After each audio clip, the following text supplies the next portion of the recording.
A cheating wife spends on her lover, and the story could be a wild ride of secrets, betrayal, and manipulation. Here's the story in a casual Reddit-style narrative. I never thought I would be in this situation. To put it bluntly, my wife had always been the sweet and loyal type, or so I thought. We had been married for almost a decade, and I trusted her with my whole heart. Life wasn't always easy, but we had built a stable home, had 2 beautiful kids, and worked through hardships together. But nothing could prepare me for the discovery that would shatter everything I believed. It started with financial slips. At first, I brushed it off as her trying to keep a few personal things to herself. You know, she's always been the type to have her own expenses, spending a little here and there at the local stores. I assumed she'd been using small amounts on self-care, which she deserved. But then came the receipts. I stumbled upon a few bank statements one evening while looking for a gift for my boss's retirement party. That's when I saw the payments. Luxury dinners, extravagant spa weekends, expensive flights. Things that didn't add up. My stomach sank as I connected the dots. None of these expenses were connected to normal family activities. They were tied to a man's name. My heart broke when I confirmed it. My wife wasn't just spending money on herself or some random self-indulgence. She was spending lavish sums on her lover. I remember staring at the credit card statement in disbelief. Flights to Puerto Rico, dinners at 5-star restaurants, and expensive gifts from high-end brands. She had a full-on relationship while we struggled with our monthly bills at home. I confronted her that evening, my voice shaking as I threw the receipts on the table. She didn't deny it at first. Her face went pale, and for a moment, she just stared at me. When she did speak, it was in that quiet, almost nonchalant way that cut the deepest. "I never meant to hurt you," she said, her voice surprisingly calm. I asked her how long this had been going on. Her answer felt like it could send me spiraling. Apparently, this affair had started during a particularly rough patch in our marriage. She felt like I wasn't paying attention to her needs or showing her the attention she wanted. I guess loneliness and a bit of temptation had led her to seek someone who could give her what I wasn't. At first, she swore it was harmless fun, but then it escalated. But here's the part that still haunts me. The money. My wife didn't just spend on her lover out of impulse. She spent money on him, like it was her responsibility to provide him with the lavish life I could never afford. Expensive dinners, gifts, trips, and getaways, all funded by her spending on his whims. She admitted to it, too. She justified it by claiming he made her feel alive and fulfilled in ways I didn't. I didn't know how to respond. I felt betrayed, embarrassed, and utterly blindsided. After years of struggling to make sure my family had a steady life, she had been living a double life. I confronted her again, this time with more anger. How could someone spend on their lover in such a calculated way while maintaining the lie? How could I have missed the signs? What hurt the most was that this wasn't just a passing affair. It felt calculated, planned, and intentional. My wife hadn't just strayed out of passion. She had spent on him because she wanted to make sure he remained a constant fixture in her life. While we were paying bills and planning family vacations on a shoestring budget, she was whisking herself away with him. From there, things spiraled quickly. I tried to demand answers, but all I got were empty apologies and cold explanations. My wife confessed to the affair and she promised to end it, but her actions didn't reflect her words. She seemed more attached to him, more interested in his life and his world, as if this betrayal had become an addiction. I stayed up for nights wondering if it was worth fighting for our marriage. The love I had for her had grown strained with every lie, every hidden dollar, and every secret conversation. Would I forgive her? Could I? And if I did, could I ever trust her again? These questions haunted my days, my sleepless nights, and my every thought. I guess the hardest part of this story is understanding that betrayal isn't always sudden. It sneaks up on you through credit card statements, unexpected receipts, and casual conversations that lead you to the worst realization of all. My wife spent on her lover because for her, that was comfort and escape. And now, I'm trying to figure out how to pick up the broken pieces.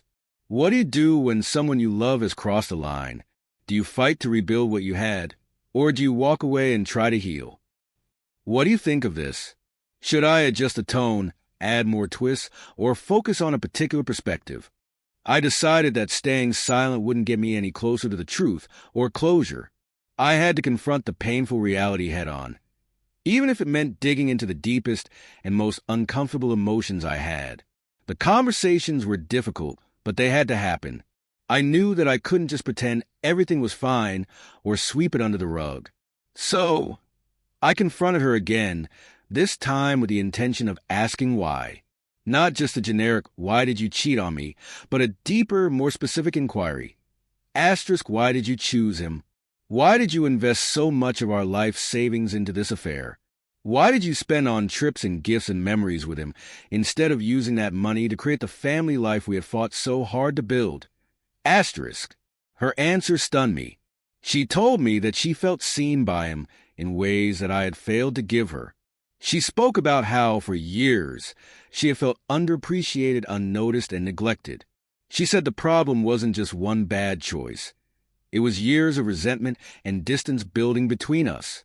She felt lonely, even when we were home together. The pressure of bills, responsibilities, and obligations had created a barrier between us, and rather than communicating her feelings, she had let them fester until the temptation of a fresh, exciting relationship became unbearable. Her lover, in her words, made her feel desired. He gave her the compliments, attention, and validation that, at the time, felt like they were missing from our relationship. And yes, she spent on him because, in her mind, he deserved it. It was easier to give him those things, to make him happy, to see his smile in response to expensive gifts and luxurious trips, than to deal with our own issues at home. It felt like an attempt to justify the unjustifiable. But at the same time, I could see the pain behind her words. She wasn't just cold or heartless. She was broken. She admitted that she didn't handle her feelings well, that she hadn't figured out how to cope with her unhappiness. I didn't know whether I should feel sorry for her or hate her more. There was so much to unpack. It wasn't just infidelity. It was a manipulation of emotions, the spending, the prioritization of another man over our family, and the slow erosion of trust that had led to this moment. I still struggle with my own feelings. Was this salvageable? Could love survive betrayal of this magnitude? Could we rebuild trust after she chose to live a life of secrets and lies? Every time I tried to look at our marriage rationally, I found myself unable to push aside the image of her on luxurious vacations, spending money she should have spent on us. I took time to step back. Some days, I thought about leaving her and walking away from the entire situation, finding peace for myself and trying to rebuild my life, even if it meant tearing apart the family we had built together. But on other days, I wondered if therapy could help. Could we find a way to build a new foundation through counseling and healing? Could we come to terms with the hurt and figure out how to forgive? I knew I had to make a choice. My children were caught in the middle of this, even if they didn't know it yet. How could I expose them to the pain of a broken home? But at the same time, how could I teach them about honesty and trust if I stayed in a marriage where lies had become the norm? Every decision felt impossible. Every path felt like an endless road of suffering. Eventually, I sat her down again, this time with the intention of discussing options. I asked her to commit to full transparency, to open her phone, her emails, and allow me to see everything if we were to attempt reconciliation. She hesitated at first but agreed, realizing that without transparency, we could never rebuild the trust we had lost. Trust, after all, isn't something you can demand or force. It must be earned through action. It wasn't easy. We both struggled through that journey. She, trying to show that she was serious about changing, and I, trying to find a way to put my anger and pain aside to let her prove herself. Counseling became a slow, rocky road. There were moments when I believed we might have a chance, and moments when it felt like I would give up and leave. Every breakthrough felt fragile, like it could shatter at any time. I still have no idea what the future holds for us. Some days, I think about walking away entirely, Maybe peace lies in separation, in focusing on myself and my own healing. But other days, I see glimpses of the woman I married, the woman I fell in love with, the one I had shared so many memories with, and I wonder if there's still a path back to happiness. But healing takes time, and time isn't something that comes easily when betrayal has become the foundation of your life. I don't have answers yet, and the question of what do I do next hangs over my head every moment. I've learned that love is messy. It's not perfect, and sometimes, even when you think you know someone inside and out, you're blindsided by the things they hide. Whether I forgive her or leave her, whether our marriage survives or doesn't, one thing is certain. I'll never look at trust the same way again. What do you think? Did this continuation align with the direction you were hoping for? Would you like me to tweak anything, expand any sections, or go deeper into any particular emotion or choice? The days turned into weeks, and as we continued therapy, the strain between us felt both unbearable and fragile. Every conversation seemed like walking on glass, a balancing act between uncovering truth and avoiding more pain. There were moments of progress, small breakthroughs that felt promising, a kind word, a shared laugh, a moment of understanding. But they were fleeting, and I could feel that this was going to be a long, uphill journey. One evening, during a quiet moment after putting the kids to bed, I brought up something that had been gnawing at me. How could I ever trust her again when her actions spoke louder than her words? She knew that a simple apology wasn't enough. She knew that actions had to follow, but even that felt hollow at times. She promised she would try to change, but I wondered if promises could ever really erase the sting of betrayal. Her response that night took me by surprise. She said she wasn't sure she deserved forgiveness, and for the first time, I saw genuine remorse. Her voice cracked as she admitted that she had no excuse for what she had done. She had spent on her lover not just because of the emptiness she felt, but because she had let her own weaknesses take control of her decisions. She told me that she had let her emotions get the better of her, and that the weight of her mistakes would haunt her forever. "I don't want to lose you," she said, her voice barely above a whisper. "I love you, and I know I've destroyed everything we built, but I'll do whatever it takes to make things right, even if it takes me the rest of my life." I looked at her, torn. My mind was still clouded with resentment, anger, pain. I wasn't sure if I could live with her again, knowing what I knew. But at the same time, I could feel her desperation, the weight of her regret and her willingness to try. Did I owe it to her to try to rebuild with her? Or would I be setting myself up for even more pain in the future? I knew one thing. Making a decision now wouldn't solve everything. I needed time. And time, I realized, wasn't just for her, it was for me too. I needed time to process, to let myself breathe, and to figure out what I wanted without the pressure of immediate choices. I needed to take ownership of my own emotions and healing. I began setting boundaries. I asked her for space, not because I wanted to walk away, but because I wanted clarity. Therapy was helping. But even therapy has its limitations if both parties aren't willing to give themselves time to process. I told her I needed to focus on myself, on finding out if I could piece together who I was without the weight of betrayal hanging over me. That meant staying honest with myself, figuring out what I could forgive and what I couldn't. During this time, I began journaling, something I hadn't done in years. Writing became my outlet, a way to sort through the waves of anger, heartbreak, and confusion. I wrote about the trust one had lost, the memories I had cherished, and the sadness I felt when I looked at my children and wondered what this all meant for their future. I wanted to make sure they didn't suffer because of our mistakes. I didn't want them to grow up seeing a marriage broken by bitterness and unresolved pain. If I could find a way to work through this, I wanted it to be for them too.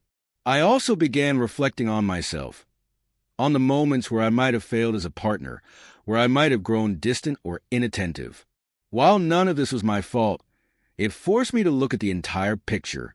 I wondered if I had been blind to the signs, if I had allowed work, responsibilities, or the routines of life to dull our connection.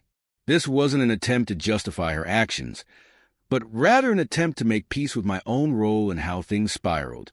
Relationships are complicated, and I wanted to learn as much about myself as I did about her. In therapy, we began exploring these patterns, the neglect, the lack of communication, and the buildup of unresolved issues. We talked about expectations, emotional needs, and communication breakdowns. Therapy became a place of mutual vulnerability, a space where we could acknowledge mistakes without placing blame entirely on one another. It wasn't easy. Every session brought buried feelings to the surface, and we often left with more questions than answers. I could tell that she wanted to change, and I could see her trying. She would show me small gestures, spending more time with me, listening to my feelings without defensiveness, taking steps to be transparent about her whereabouts and decisions. But each time I saw a step forward, I couldn't help but wonder, was this real? Or was this a temporary attempt at damage control? Trust isn't rebuilt overnight, and I knew I would have to guard my heart as I moved through this journey.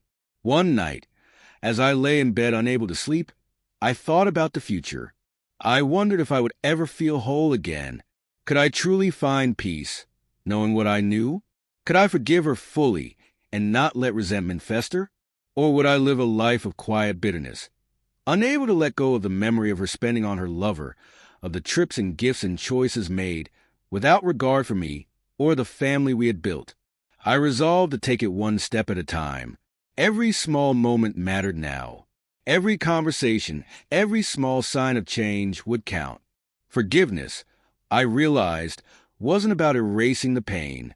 It was about choosing peace for myself, whether or not she ever earned it completely. I began taking small steps toward healing. Some days, it felt like a setback. There were nights when the anger returned, waves of betrayal that made it hard to breathe. But then I would write, reflect, and try again. Healing was never linear, and I knew that. The path forward wasn't clear. Maybe we would rebuild our marriage, or maybe we wouldn't. Maybe this would end in separation, or maybe time and effort would heal the wounds. But at least for now, I knew I could choose to take care of myself, to face my feelings honestly, and to keep striving for clarity. The choice was mine, and that, in itself, felt empowering. How does this continuation feel to you? Does it delve into the emotional complexities you wanted to explore? Let me know if you'd like further elaboration or a different perspective added. Time passed slowly, each day a mix of doubt and cautious hope. I started focusing on small victories, having honest conversations, rediscovering hobbies, and spending quality time with my kids. Therapy sessions brought painful realizations, but also moments of clarity. I learned that forgiveness wasn't about erasing the betrayal. It was about finding peace for me. One evening, as I watched my children laughing together, I realized that my healing wasn't just for me. It was for them too. They deserved a father who could look forward to the future without bitterness clouding his every thought. I knew the road ahead would be uncertain, but I resolved to choose growth, communication, and honesty. Maybe our marriage would survive. Maybe it wouldn't.